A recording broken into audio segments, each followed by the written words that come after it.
பேரன்பு கொண்ட பெரியவர்களே, என் பெற்ற தாய்மார்களே, அன்பு உள்ளம் கொண்ட சகோதர சகோதரிகளே, மாணவ மணிகளே, மரியாதைக்குரிய காவல்துறை அதிகாரிகளே, ரசிக பெருமக்களே, பொதுமக்களே, உங்கள் அனைவரையும் எங்களது கலைக்குழுவின் சார்பாக வருக வருகவென்று வரவேற்கின்றேன். இந்த நாடக கலையை வளர்த்த தவத்திரு சங்கரதாஸ் சுவாமிகள், சூடியூர் கனகசிவாமி பிள்ளை அவர்கள், நமச்சிவாயபுரம் NS வரதராசன் அவர்களின் பாதம் பணிந்து சிவகங்கை மாவட்டம் தஞ்சாவூர் MK முத்துச்சாமி ராஜநடிகரின் மகனாகிய சமயக்கருப்பு ஆகிய நான் மாமன்னர் ஹரிச்சந்திரன் பாத்திரம் தாங்கி உங்கள் அன்பையும் ஆசையும் பெற உங்கள் முன்னால் வருகிறேன். நன்றி, வணக்கம்.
நாட்டை இழக்க வைத்தாய், மனைவியும் மகனையும் விலை கூடி விற்க வைத்து என்னை இந்த நிலைமையிலே கொண்டு வந்து நிறுத்தி விட்டாயே இறைவா.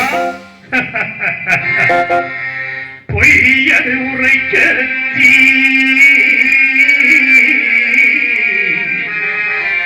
பொய்யது உரைக்க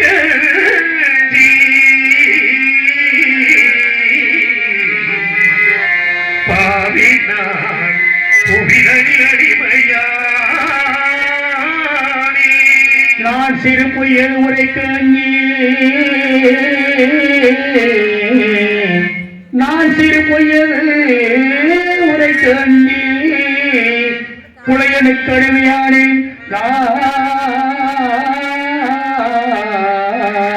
அடிமையானே வையகமெல்லாம் காத்தனான், இந்த வையகமெல்லாம் காத்தனான், மயானத்தை காக்க போரே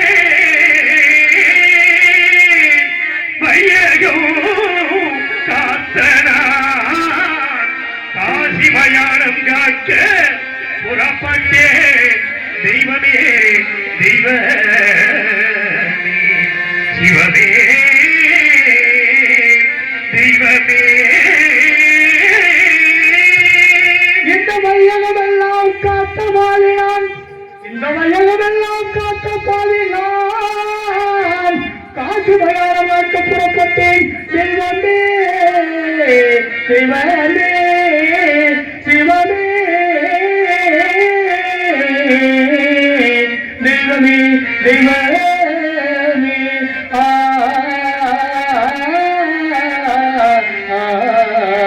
தெய்வமே சிவமே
யாருக்கு என்ன குறை செய்தேன்? யார் குடியை கெடுத்து வாழ்ந்தேன்? இந்த மண்ணுலகில் உள்ள அருள்பற்ற அனைவரும் இன்புற்று இருக்க வேண்டும் என்பதற்காக அள்ளும் பகலும் அணிதினமும் திருவடியை பணிந்திருந்தேனே இறைவா, நான் என்ன குற்றம் செய்தேன்? இல்லை என்று வந்தவர்களுக்கு அள்ளி கொடுத்தது குற்றமா? நீதி தவறாத 56 தேசத்தையும் நெறிமுறையோடு ஆட்சி புரிந்தேனே ஆண்டவா, அதுதான் நான் செய்த குற்றமா இறைவா? நாடு நகரங்களை இழந்தேன், பெண் குலத்தின் திருவிழக்கம் பத்தினியை பிரிந்தேன், பாசத்தால் ஈன்றெடுத்த மகளை விட்டு நம்பிக்கையை வைத்திருந்த நண்பனை பிரிந்து நீதி தவறாத செங்கோடை இழந்து நிலை தடுமாறி நிற்கும் என் நிலைமை கண்டு உனது மனம் இறங்கவில்லையே இறைவா, கல்லாகிவிட்டாயா? உன் மனம்தான் கல்லாகிவிட்டதா? கடைக்கண் திறந்து இந்த ஏழையின் திருமுகத்தை ஒரே ஒரு முறை பார்க்க மாட்டாயா இறைவா? ஒரே ஒரு முறை பார்க்க மாட்டாயா? பகவானே பகவானே பகவானே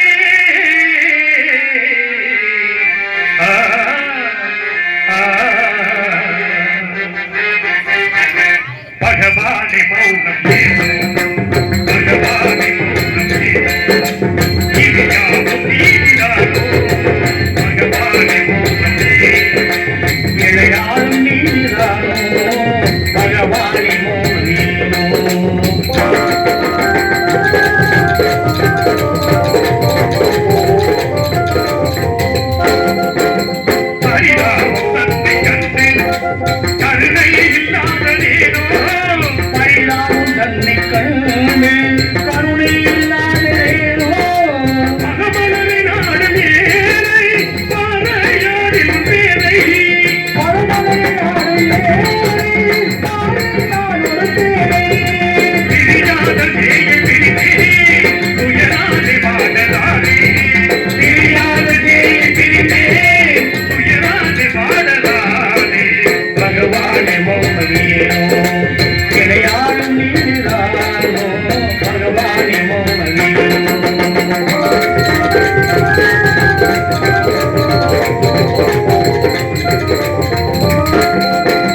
அவ்வப்போது ஆலோசனை அமைச்சர்கள் இருக்கு ரத்தின சிம்மாசனத்தில் அமர்ந்து தேச விசாரணை செய்து கொண்டிருந்தேன்.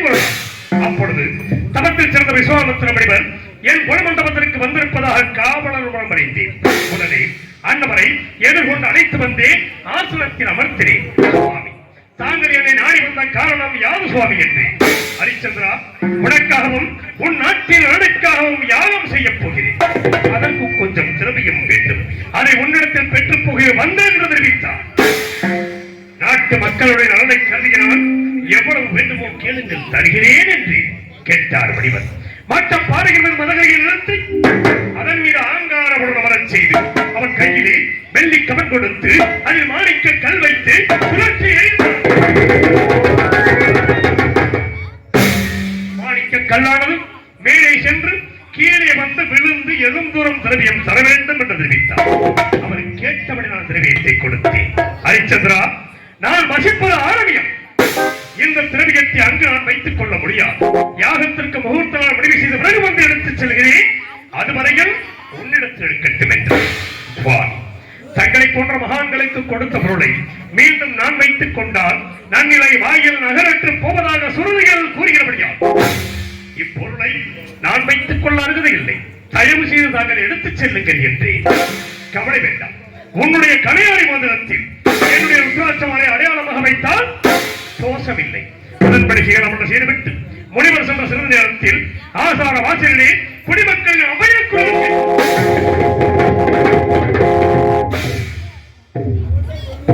சென்று பார்த்தேன். குடிசனங்களே, உங்களுக்கெல்லாம் என்ன நேர்ந்தது? நான் என்ன குறை வைத்திருக்கிறேன்?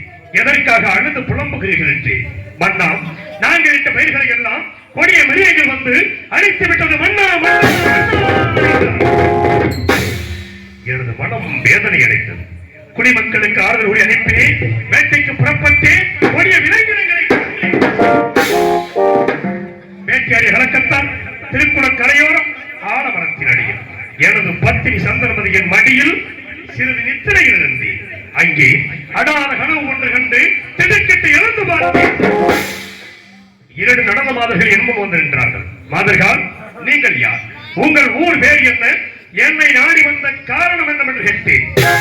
நாங்கள் வசிப்பது இமயகிரிச்சாரம். என் பெயர் சரசவல்லி, இவள் பெயர் காமவல்லி. எங்களுக்கு பரதமும் சங்கீதமும் தெரியும். அதை தங்கள் சமூகத்தில் நடித்தும் படித்தும் காட்டி தக்க சன்மானம் பெற்று போக வந்தோம் என்று தெரிவித்தார்கள். ஆடுங்கள், பாடுங்கள் என்று ஆடினார்கள், பாடினார்கள். கண்ணுற்றேன், சந்தோஷமுற்றேன், வேண்டிய சன்மானத்தை கொடுத்தேன். பெற்றுக்கொள்ள மறுத்து என் திருமணிக்கு எழுதக்கூடிய மூச்சக்கர குடியை எனது வெற்றி மாலையையும் பரிசாக கேட்டார்கள். கொடுக்கக்கூடிய பொருளாக இருந்தால் தயங்காமல் கொடுத்து விடுவேன். இதை விடுத்து பொன்பொருள் எவ்வளவு வேண்டுமோ கேளுங்கள், தருகிறேன் என்று. அப்படி என்றால் எங்கள் இருவரையும் நீங்கள் திருமணம் செய்து கொள்ள வேண்டும் என்றார்கள். பெண்களே, நான் சந்தாரம் என்று பிரதாரம் இச்சிக்காதவன், தயவு செய்து இந்த இடத்தை விட்டு போய்விடுங்கள் என்று எவ்வளவோ அறிவுரைகளை எடுத்துக் கூறினேன், கேட்கவில்லை. காவலர்களை அழைத்தேன், அடித்து மாதர்கள் சென்ற சிறிது நேரத்தில் விஸ்வாமித்திர முனிவர் கடும் கோபத்தோடு வந்து என் திருமுடியை காலால் ஏற்றி மணிமுடி மண்ணிலே சாய்ந்து விட்டது என்று கூட நான் கவலைப்படவில்லை. அதற்கு மாறாக எனது நெஞ்சம் இந்த திருமுடியிலே பதித்திருக்கின்ற நவரத்தின கற்கள் முனிவரின் பாதத்தை புண்படுத்தியதோ என்று பாதத்தை தொட்டேன். சண்டா, நான் அனுப்பிய மாதர்களை நீ ஏன் அடித்து துரத்தினாய்? என் கோபம் தீர வேண்டும் என்றால் அந்த மாதர்கள் இருவரையும் நீ திருமணம் செய்து கொள்ள வேண்டும் என்றார். சுவாமி, அனைத்து உணர்ந்த தாங்களாகி கூறுவது, நான் திருமணம் அளித்தவன், எனக்கு ஒரு மகன் இருக்கிறான் சுவாமி. எல்லாவற்றையும் அறிந்த தாங்கள் அறியாதது போல் பேசுகிறீர்களே, வேண்டாம். அதற்கு மாறாக கண்ணை வேட்டியிலும் ஈகை வேண்டாக்கின்றேன், கண்ணை வேட்டியிலும் ஈகை வேண்டாக்கின்றேன், அன்னை வேட்டியிலும் பார்த்து செய்கிறேன், அன்னை வேட்டியிலும் பார்த்து செய்கிறேன், அன்னை வேட்டியை சிங்க கொலை கூட, அன்னை வேட்டியை சிங்க கொலை கூட, என்னை வேட்டியில் தீருய மாதவா மாதவா